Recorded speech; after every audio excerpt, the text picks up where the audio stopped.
Welcome to சோலை சாய் சமையல். இன்றைய வீடியோவில் கேரமல் பாயாசம் தான் ரெடி பண்ண போகிறோம். எப்போவுமே சர்க்கரையை போட்டு தான் செய்வோம். இது கேரமல் பண்ணி செய்கிறதுக்கான ரொம்ப டேஸ்ட்டாக இருக்கும். நம்ம வீடியோக்குள்ளே போகிறதுக்குன்னா நம்ம சேனலை இதுவரையும் சப்ஸ்கிரைப் பண்ணலன்னா பண்ணிக்கோங்க. பக்கத்தில் இருக்க பெல் பட்டன் ஆல் ஆப்ஷனை கிளிக் பண்ணி வச்சுங்க. அப்போ தான் நம்மளோட எல்லா வீடியோ நோட்டிஃபிகேஷனில் வரும். வாங்க வீடியோக்குள்ளே போய் எப்படி செய்கிறதுன்னு பார்க்கலாம். கடாயில் 1 ஸ்பூன் நெய் ஊற்றிக்கலாம். நம்ம முந்திரியை வறுத்து எடுத்துக்கலாம். இந்த அளவு எடுத்து வச்சிருக்கிறேன்.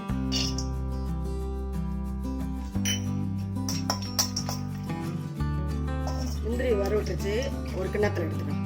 பெருசு 1/4 கப் எடுத்து வச்சிருக்கிறேன். இந்த நெய்யிலே போட்டு வறுத்துக்கலாம்.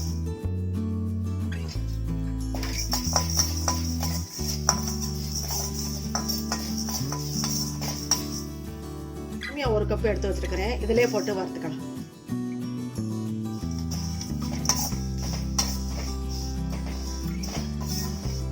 நெய்யிலே வறுத்து போட்டால் நல்லா இருக்கும்.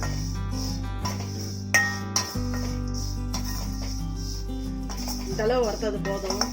நம்ம குக்கரில் போட்டுக்கலாம். குக்கரில் 4 கப்பு தண்ணி வச்சிருக்கிறேன். நம்ம வறுத்த சேமியாலாம் போட்டுக்கலாம். ஜவ்வரிசி சேமியா மூடியை போட்டு மூடிட்டு ஒரு 2 விசில் எடுத்துக்கலாம். 2 விசில் வச்சு எடுத்துட்டோம். ஜவ்வரிசி சேமியாலாம் வெந்துருச்சு. நல்லா கேரமல் பண்ணிக்கலாம். அடுத்து இந்த பாத்திரத்தில் 1 கப்பு சுகரை போட்டுக்கலாம். கிண்டெல்லாம் வேண்டாம், நம்ம அப்படியே அது கேரமல் ஆயிரும். அடுப்பை மீடியமாகவே வச்சுக்கலாம். இந்த டயத்தில் நம்ம கிளறிக்கலாம்.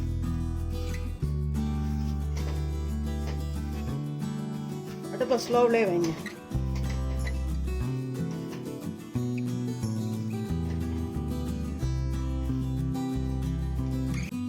எல்லா சுகருமே மெல்ட் ஆயிடுச்சு பாருங்க. இந்த மாதிரி சிறப்பு மாதிரி வந்தோடனே நம்ம காய்ச்சி ஆற வச்ச பால் 1/2 டம்ளர் ஊற்றிக்கலாம்.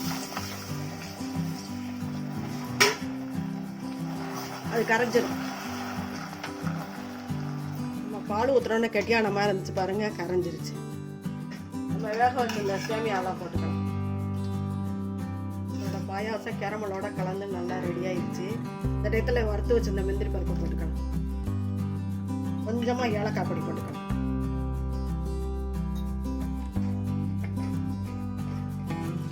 எல்லாரும் வைக்கிறது தான் பாயாசம்.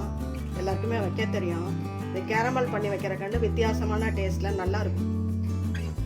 டிஃப்ரெண்டாக இருக்குன்னு சொல்லுவாங்க.